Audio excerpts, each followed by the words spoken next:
Bonjour à tous, très content de vous retrouver et on se retrouve pour une vidéo de news quotidienne. Et aujourd'hui, il y a 2 news dont, j'avais envie de te parler, avec vous. La première news, on revient sur une actu du côté de chez DC. Alors, rien de sûr, je vous le dis tout de suite, mais, ça fait un moment qu'on sait que, James Mangold, donc réalisateur et scénariste, parle très ouvertement du fait qu'il adorerait vraiment travailler avec, ce nouveau DC Studio, qu'il aimerait vraiment réaliser un film, pour DC. Et d'abord, qui est James Mangold? Je vous rappelle, donc c'est lui qui va être à la réalisation d'Indiana Jones et le Cadran de la Destinée, donc le prochain Indiana Jones. C'est aussi lui qui avait réalisé Le Mans 66, c'est lui qui a réalisé Logan, Walk the Line, Identity, Copland aussi, ça remonte, c'était en 97. Bon, il y a quelques moins bons films à son actif comme, Wolverine, le combat de l'immortel ou, Night and Day, mais bon, il était juste réalisateur dessus, c'est pas lui qui les a scénarisés. Mais voilà, c'est en tout cas, il est reconnu comme un excellent réalisateur. Or, il a partagé un tweet, justement, c'était quand? C'était, bah, aujourd'hui.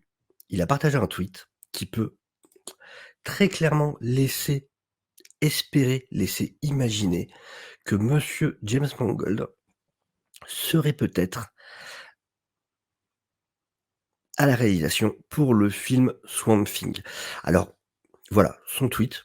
Est-ce que c'est un appel? Est-ce que c'est une demande à DC Studios? Ou est-ce que c'est quelque chose qui est déjà acté? On sait en tout cas qu'ils sont, qu'ils communiquent, qu'ils sont en discussion. Mais voilà, ce tweet, c'est donc tout simplement une image de Swamp Thing. On sait que c'est un film qui sera plutôt sur un ton horrifique, qui traitera des origines de Swamp Thing. Donc voilà, personnellement, je serais très, très, très intéressé, évidemment, si, ce film était réalisé par James Mangold. Deuxième news sur laquelle on va un petit peu plus avoir à dire, Netflix. Netflix, vous allez comprendre ce titre, le pourquoi il va falloir pointer. Vous allez comprendre. On sait depuis un moment qu'un des gros problèmes de Netflix, c'est le ralentissement, voire la stagnation, voire la baisse de son nombre d'abonnés. Évidemment, à force avec tous ces services de streaming, puis de toute façon, c'est pas un marché qui peut s'étendre à l'infini, il y a un moment où c'est compliqué de trouver des nouveaux abonnés. Une des solutions qu'ils avaient mis en place pour essayer d'augmenter le nombre d'abonnés, c'était ce, nouveau, type d'abonnement avec publicité, dans lequel, vous n'avez pas accès à une partie du catalogue et vous avez, par contre, vous payez moins cher et vous avez des publicités. Ce qui a pas très bien marché. C'est leur nouvelle offre qui a le moins fonctionné, depuis le début. Du coup, on savait que ça allait venir et ça y est, c'est en place à partir d'aujourd'hui. Encore une fois, pour essayer de ramener de nouveaux abonnés et pour essayer d'augmenter, leur, chiffre d'affaires, ils ont décidé de mettre fin à la possibilité de partager les abonnements. C'est fait. Ça y est, on est dedans et donc la société, en fait, Netflix vient de changer ses conditions d'utilisation, et c'est indiqué par son site officiel et donc seuls les membres d'un foyer unique vivant à la même adresse pourront profiter du compte. Netflix considérera que les personnes éligibles seront celles qui se serviront à la base du réseau internet commun au foyer. Par exemple, si vous vous servez d'un mobile, il faudra d'abord passer par votre réseau, Wi-Fi et ensuite vous pourrez vous connecter de l'extérieur. Si vous passez pas par votre réseau Wi-Fi, ça considérera ça comme un autre compte. Alors la question qu'on se posait, c'est est-ce que du coup ils augmenteront automatiquement la facture, avec les je sais plus c'était combien ils demandaient, je crois que c'était 3 euros, un truc comme ça, en plus si on voulait pouvoir partager son compte? Non. Par contre, ils bloqueront le compte. Est-ce que c'est une bonne idée? On va en parler. Mais voilà, donc il faudra absolument, si vous vous en servez par le biais de votre mobile, il faudra d'abord vous connecter par votre réseau Wi-Fi. Mais c'est pas tout, c'est pas tout. Par ailleurs, Netflix précise qu'il faudra se connecter via le réseau du foyer au moins une fois par mois et regarder un titre pour continuer à être associé au compte. Ça veut dire que Si vous avez pour habitude de vous servir de votre téléphone ou de votre tablette, je sais pas moi, au boulot, par exemple, quand vous êtes en pause, tiens, bah, en mangeant, j'ai envie de regarder, quelque chose, sur Netflix. Et ben, il faudra, dans ce cas, qu'une fois par mois, non seulement vous vous connectiez sur Netflix depuis votre portable ou votre tablette ou autre, mais il faudra que vous regardiez quelque chose. Imaginons que votre habitude, c'est juste de voilà, vous avez votre tablette, dans votre sac.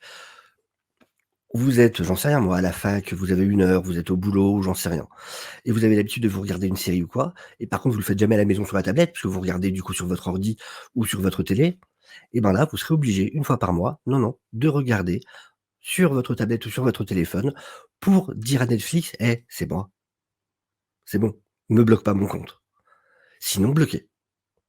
Donc il faudra surveiller et être sûr, une fois par mois, de pas louper la date et d'aller lancer, un épisode de quelque chose sur Netflix pour leur dire: «C'est bon, c'est moi, je suis encore là».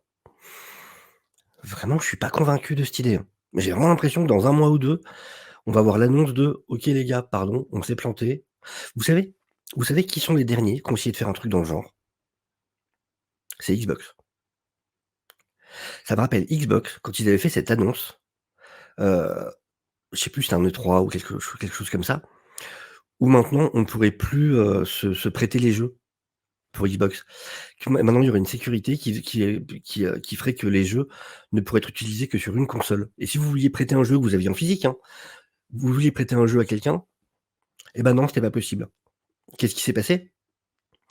Sony est arrivé derrière et ils ont fait la meilleure com possible, où le patron de PlayStation avec un autre, de ses, exécutifs ont été filmés et c'était juste eux 2 l'un en face de l'autre et qui annoncent, ils font: «Nous allons vous montrer comment il sera possible sur les étapes à suivre sur PlayStation pour pouvoir prêter un jeu à quelqu'un» et là, ils se tournent l'un vers l'autre et il y en a un qui fait: «Tiens, un jeu» et l'autre fait: «Ah merci».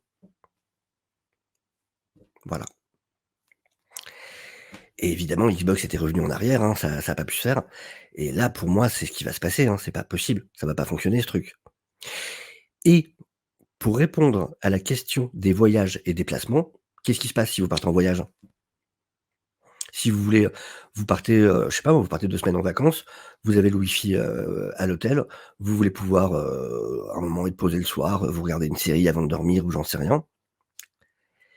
La plateforme a prévu un système de code afin d'autoriser les connexions pour une durée de 7 jours consécutifs hors du foyer. 7 jours, 7 jours. Donc si je pars en vacances un mois, je peux pas. Je me sers pas de mon abonnement donc vaut mieux que je l'arrête avant de partir en fait. Enfin, c'est stupide, c'est ridicule. 7 jours, on peut avoir 7 jours consécutifs, on a le droit de partir 7 jours de chez soi. C'est reconductible ou pas du tout? Enfin, il faut demander un code du coup? C'est c'est pas possible, c'est pas possible. Alors du coup, pour vérifier évidemment que tous se plient à ce règlement, la plateforme lancera une série de contrôles, aussi bien sur les adresses IP que sur l'historique de l'activité du compte ou sur l'ID, donc l'identité de l'appareil. Et toute connexion qui contreviendrait à ces critères pourra entraîner un blocage de la part de Netflix. C'est pas bon comme vous quand vous commencez à être vu comme des flics par vos clients, c'est pas bon. En termes d'image, c'est pas bon. Et moi qui parle depuis longtemps de la fin de Netflix qui approcherait, avec Prime Video qui est en train de réussir par contre des coups de folie, régulièrement. Disney+ qui, heu, qui a des problèmes financièrement, mais en même temps qui appartient à Disney. C'est toujours pareil, c'est la différence, je l'ai souvent dit, c'est que Netflix est la seule plateforme dont c'est le seul métier, qui vraiment doit réussir là-dedans. Prime Video, c'est Amazon, tout va bien pour eux. Au pire, si Prime se plante, ils peuvent prendre des risques, c'est pas le souci. Disney+, il y a Disney derrière. Apple TV, Apple. Question pognon, tout va bien. Et pour tous les autres services de streaming, c'est ça, ils appartiennent tous à une plus grosse boîte, que ce soit Peacock, Paramount+, ce que vous voulez. Et on a Netflix. Netflix, eux, c'est leur seul revenu.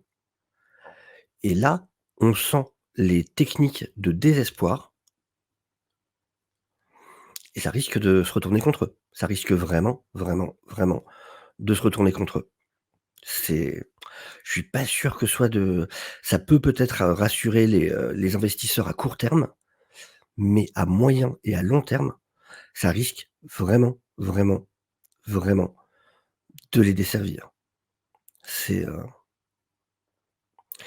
et du coup et alors par contre, effectivement, comme je vous ai dit, hein, la firme n'exigera pas une augmentation du forfait.